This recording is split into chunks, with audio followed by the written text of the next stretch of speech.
Hello friends, RBSC first grade के first paper का topic था राजा मान सिंह। उससे रिलेटेड पार्ट फर्स्ट की स्टडी कर चुके हैं, ये पार्ट सेकंड की स्टडी कर रहे हैं। इसके अंतर्गत हल्दीघाटी युद्ध की स्टडी कर रहे थे। इसमें मेवाड़ की तरफ महाराणा प्रताप थे और अकबर के सेनापति कुंवर मान सिंह के मध्य इन दोनों के बीच अकबर की ये मान सिंह इधर से लीड कर रहे थे और उधर से राणा प्रताप। इन दोनों का युद्ध हुआ था 1574 हल्दीघाटी में। और मान सिंह के साथ बांधव मान सिंह, माधव सिंह, राजा जगन्नाथ कछवाहा, राव खंगार तथा राव लूणकर्ण, ये सभी मान सिंह के साथ थे। हल्दीघाटी के युद्ध को उस वक्त खमनौर के निकट जिस संकरी पर्वतीय घाटी के अग्रभाग पर लड़ा गया था, वह हल्दी के समान पीली मिट्टी होने के कारण इसे हल्दीघाटी के नाम से प्रसिद्ध है यह युद्ध। इसमें मेवाड़ की जो घुड़सवार सेना थी उनका नेतृत्व किया था जयमल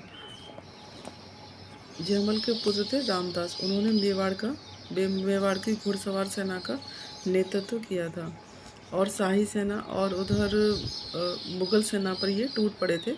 अचानक वेग से आ रही आक्रमण के कारण शाही सेना नहीं ठहर पाई और उसकी हरावल टूट गई। ग्वालियर के रामशाह तंवर ने अपनी सैनिक टुकड़ी के साथ तीव्र गति से मुगल सेना के बाएं बाजू पर हमला कर दिया, जिससे शाही सेना छिन्न-भिन्न हो गई।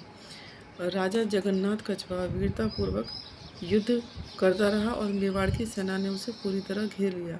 वह युद्ध में मारा ही जाने वाला था कि माधव सिंह कछवाहा की नेतृत्व वाली रक्षित सेना ने आगे बढ़कर उसकी प्राण रक्षा की।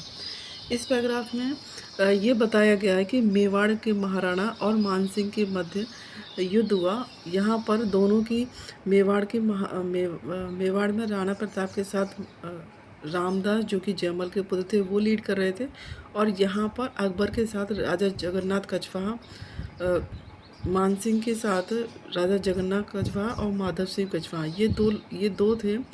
और वहाँ पर राणा प्रताप की तरफ से रामदास, जो कि जयमल के पुत्र थे, और रामशाह तंवर थे। इसमें 4 नाम दिए गए हैं: जयमल के पुत्र रामदास, रामशाह तंवर, राजा जगन्नाथ कछवाहा और माधव सिंह कछवाहा। इनमें से राजा जगन्नाथ कछवाहा और माधव सिंह कछवाहा दोनों ही मान सिंह की तरफ से थे और बाकी जयमल और रामशाह तंवर ये दोनों ही महाराणा प्रताप की तरफ से थे। तो इनमें काफ़ी युद्ध हुआ और लास्ट में माधव सिंह कछवाहा ने राजा जगन्नाथ कछवाहा जब घेर लिया गया तो माधव सिंह कछवाहा ने उनकी सहायता की और उनकी प्राण रक्षा की। इतिहासकार बदायूं ने तो जो इस युद्ध का प्रत्यक्ष दृष्टा था, उन्होंने लिखा कि मान सिंह और राणा प्रताप में कड़ा मुकाबला हुआ तथा दोनों बहुत बहादुरी से लड़े और वीरता के कारनामे किए। प्रताप सिंह तंवर ने राणा प्रताप के युद्ध कला में दक्ष हाथी राम प्रसाद पर सवार होकर शाही सेना के अनेक योद्धाओं को मार गिराया।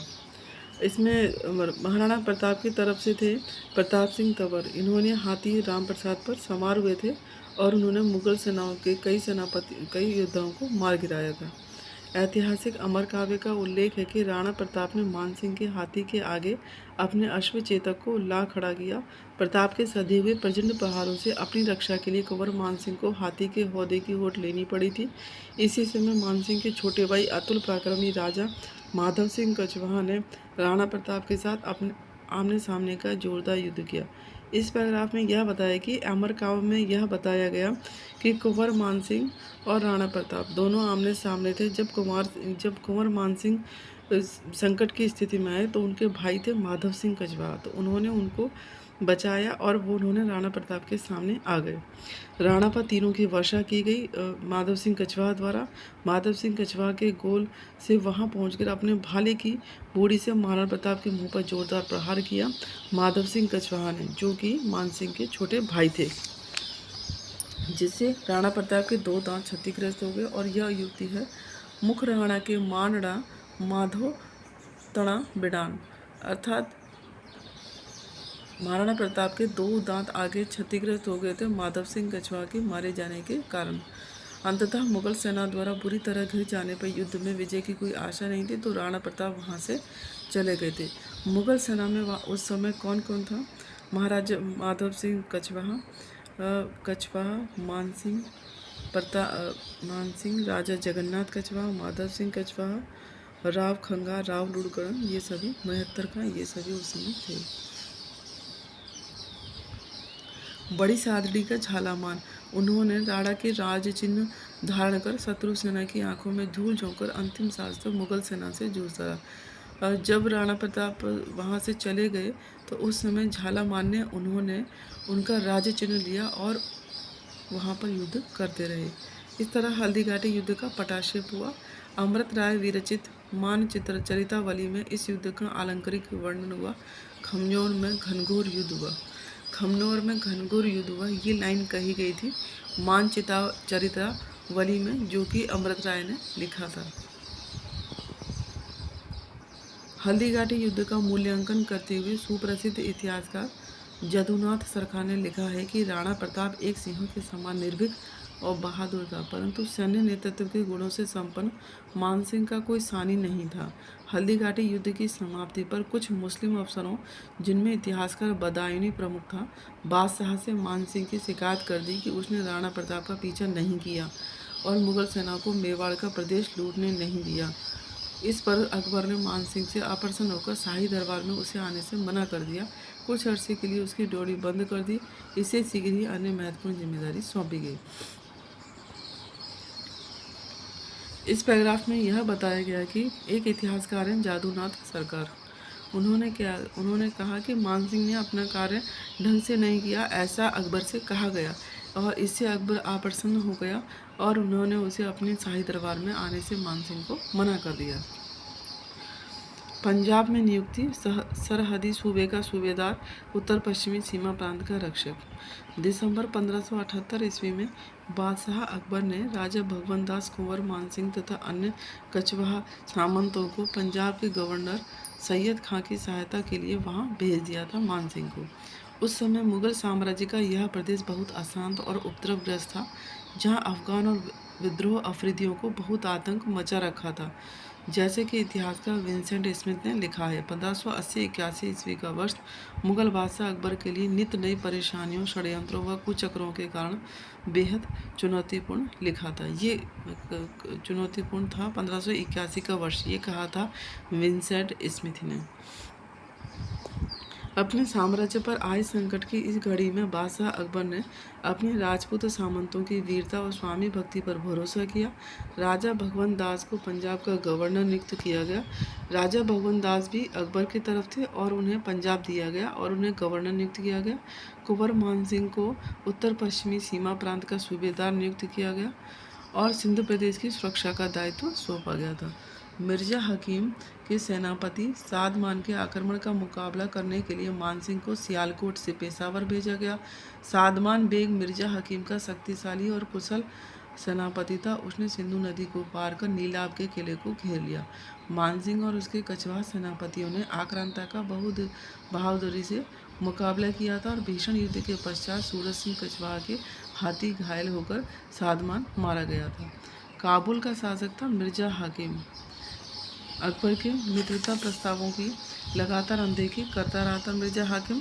तब मई 1581 ईस्वी में बादशाह अकबर ने स्वयं सिंधु के मुहाने पर पहुंचा और अगले महीने जून 1581 ईस्वी में मानसिंह और उसके कछवाहा योद्धाओं की एक विशाल सेना को मिर्जा हाकिम के विरुद्ध सिंधु सेना के उस पार पेशावर के लिए रवाना किया। इस अग्रिम सेना का नाम मात्र का नेतृत्व शाहजादा मुराद को दिया गया, किंतु इस सेना का वास्तविक सेनापति 5000 मनसबदार मानसिंह ही था। इस पैराग्राफ में यह बताया गया है कि जब काबुल में जो मिर्जा हाकिम था उनके विरुद्ध अकबर ने सेना भेजी। उसको लीड किया था शाहजादा मुराद ने, पर वो नाम मात्र का था। इन्हें वास्तविक 5000 मनसबदार जो मानसिंह थे वही सेनापति रहे। इस अवसर पर मानसिंह की सेना को अटक नदी, सिंधु नदी के पार दूसरी तरफ जाना पड़ा था। मानसिंह को हिंदू सैनिकों ने अटक के उस पार जाने में संकोच और आनाकानी दिखाई। उक्त अवसर पर मानसिंह ने अपने सैनिकों को समझाया और उनका संदेह दूर किया। उन्होंने कहा, सबे भूपी गोपाल की या में अटक कहाँ, जाके मन में अटक है सोई अटक रहा। अगस्त माह में मिर्जा हकीम ने पहाड़ियों से उतरकर शाही सेना पर आक्रमण किया। मानसिंह ने अपने भाई माधव सिंह, सूरज सिंह कछवाहा आदि को सेना सहित आगे बढ़ाया। अकबर ने सीमा प्रांत तथा पेशावर का शासन मानसिंह को सौंप दिया। इसी माह अगस्त 1581 में अकबर स्वयं काबुल आया और विवश होकर उसकी अधीनता स्वीकार कर ली थी। उसके विषय में समंदर खांडो पखालियो काबुल बांधी हद वाली उक्ति प्रसिद्ध हुई। मानसिंह ने सर्वत्र ख्याति अर्जित की थी। काबुल का गवर्नर मानसिंह को बनाया गया था। रोशनियों और यूसुफ जाइयों का दमन किया था। इनको कहा जाता है अकबर ने मानसिंह को काबुल का सूबेदार बनाया। उन्हें तारिकी भी कहा जाता है। भयंकर अफगानी तथा बहुधा खैबर के दर्रे और राजपाट पर लूटपाट किया करते थे। अफगान वंश की एक शाखा यूसुफ जाई का मुख्य कार्य लूटपाट, हत्या और डकैती करना था। उनके उपद्रव इतने बढ़ गए थे, भारत अफगानिस्तान मार्ग शाही सेना के लिए भयावह और असुरक्षित हो गया था।